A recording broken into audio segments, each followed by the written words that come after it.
ఉక్రెయిన్పై Russia ప్రతీకార దాడులు మొదలుపెట్టింది. ఉక్రెయిన్ మొత్తాన్ని లక్ష్యంగా చేసుకుని మిస్సైల్స్, డ్రోన్లతో భీకర దాడి చేస్తుంది. తాజా దాడుల్లో 3 చనిపోయారని, చాలా మంది గాయపడ్డారని సమాచారం. తమ దేశ సాధారణ పౌరుల మీద, జనావాసాల మీద దాడులు జరిగాయని ఉక్రెయిన్ అధ్యక్షుడు జెలెన్స్కీ ఎక్స్ వేదికగా పోస్ట్ చేశారు. ఇటీవలి నెలల్లో జరిగిన అతిపెద్ద దాడులలో ఇది ఒకటి అని జెలెన్స్కీ అభివర్ణించారు. దాడిలో 400 కంటే ఎక్కువ డ్రోన్లు, బాలిస్టిక్ క్షిపణులతో సహా 40కు పైగా మిస్సైల్స్ ని రష్యా దళాలు ప్రయోగించాయని జెలెన్స్కీ అన్నారు.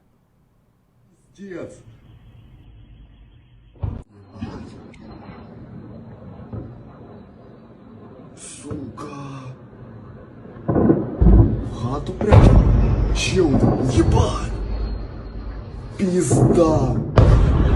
Ебать! దేశవ్యాప్తంగా రాత్రంతా వైమానిక దాడులు, సైరన్లు మోగాయని, అప్పటి నుంచి ఉక్రెయిన్ రాజధాని కీవ్లో హెచ్చరికలు జారీ చేశామని అధికారులు తెలిపారు. దేశానికి వాయువ్య నగరంలో 15 డ్రోన్లు, 6 క్షిపణులను ఉపయోగించారని అధికారులు తెలిపారు. Пизда!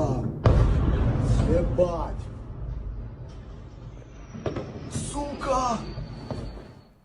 దీనికి రష్యా బాధ్యత వహించాలని, ఉక్రెయిన్ తనను తాను రక్షించుకోవడానికి ప్రపంచంతో కలిసి పనిచేయాలని జెలెన్స్కీ కోరారు.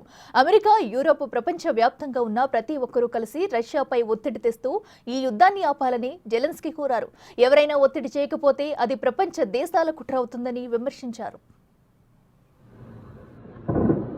В хату прям? Чел, ебать! Пизда!